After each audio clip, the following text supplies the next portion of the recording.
shock when you see the old demolitions of these old buildings. It looks like one of those scenes of an old building being purposely dynamited and blown up. Anybody who's ever watched a building being demolished on purpose knows that if you're going to do this, you have to get at the under-infrastructure of a building and bring it down. The way the structure is collapsing, this was the result of something that was planned. It's not accidental that the first tower just happened to collapse and then the second tower just happened to collapse in exactly the same way.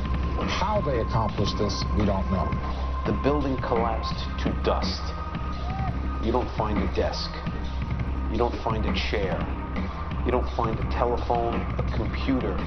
The biggest piece of a telephone I found was half of the keypad, and it was about this big. What happened to the concrete? The concrete was pulverized from river to river. There was dust, powder, 2-3 inches thick. The concrete was just pulverized. In addition to those pictures we've all seen too much on television before, when a building was deliberately destroyed by well-placed dynamite to knock it down. If they had detonated, they were planned to take down a building. Boom, boom, boom, boom. I heard a second explosion. There was a heavy-duty explosion. Then there was secondary explosions and then the subsequent collapses. An explosion blew and it knocked everybody over. To me, it sounded like an explosion. It sounded like gunfire. Bang, bang, bang, bang, bang. And then all of a sudden, 3 big explosions. We heard a big explosion coming down. And then the entire top of the building just blew up. We saw some kind of explosion. By the force of the explosion. Big explosion. Blew us back into the 8th floor. Then we get to the lobby. This is a big explosion. The lobby looked as though a bomb had exploded there. A huge explosion now raining debris. It's been a huge explosion. Huge explosion that we all heard and felt. We just witnessed some kind of follow-up explosion. We heard a very loud blast explosion. A secondary explosion at Tower 1 camp. That is another bomb going off. He thinks that there were actually devices that were planted in the building. Planted in the building.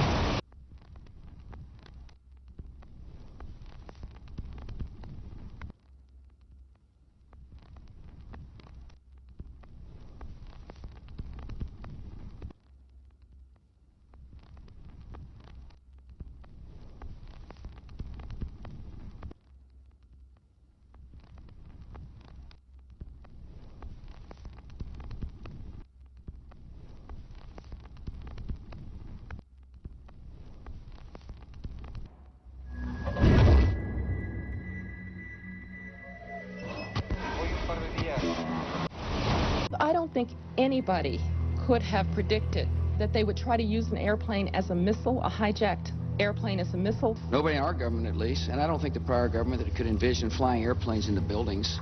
No specific threat involving really a domestic operation or involving what happened, obviously, the city's airliner and so. There were no warning signs that I'm aware of. USA Today reports that in the 2 years before the attacks on September the 11th, NORAD conducted exercises using hijacked airliners as weapons. And one target was the World Trade Center.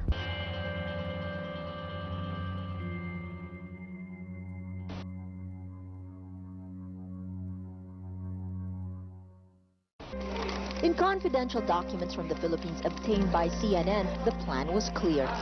He will board any American commercial aircraft, control its cockpit, and dive it at the CIA headquarters. Other buildings targeted the Pentagon and the World Trade Center.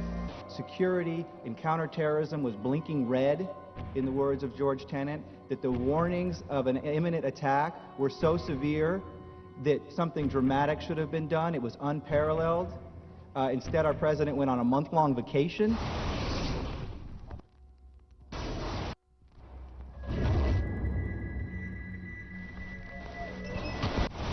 The head of Pakistani intelligence at the ISI, Mahmoud Ahmed, requested Omar Sheikh to wire $100,000 to Mohammed Atta, who was the lead hijacker.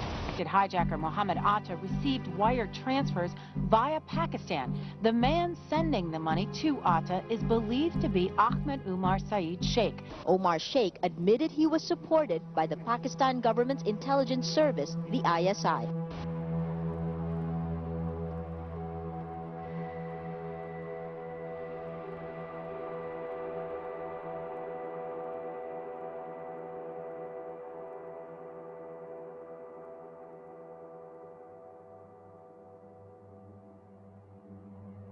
although we are told that 4 or 5 of the alleged hijackers were on each of the flights. If so, their names should have been on the flight manifests. But the flight manifests that have been released contain neither the names of the alleged hijackers nor any Arab names whatsoever. We know that the men who were supposedly the hijackers had their houses, cars, credit cards paid for by the U.S. government. They were, in truth, agents. Evidence was also apparently planted. The passport of one of the hijackers on Flight 11 was allegedly found in the rubble. Goes through the fireball, through the side of the plane, and comes down the ground unscathed. But something happened. For 6 months, they reported they had this passport. Boy, we've got it. We've got the proof. And then the guy stood up and was alive. Several of these 19 men are still alive.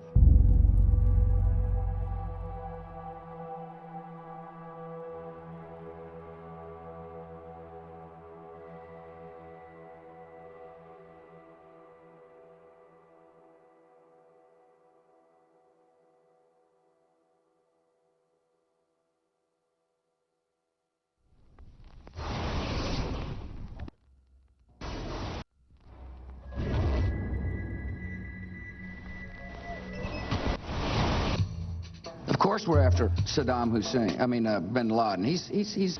January 2001, the Bush administration orders the FBI and intelligence agencies to back off investigations involving the bin Laden family, including 2 of Osama bin Laden's relatives, who were living, guess where, in Falls Church, Virginia, right next to CIA headquarters.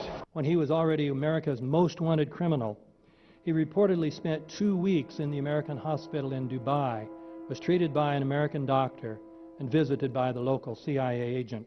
We have not seen one piece of evidence that links Osama bin Laden directly to the planning stages of September 11th. This failure to provide proof was later said to be unnecessary because bin Laden, in a video allegedly found in Afghanistan, admitted responsibility.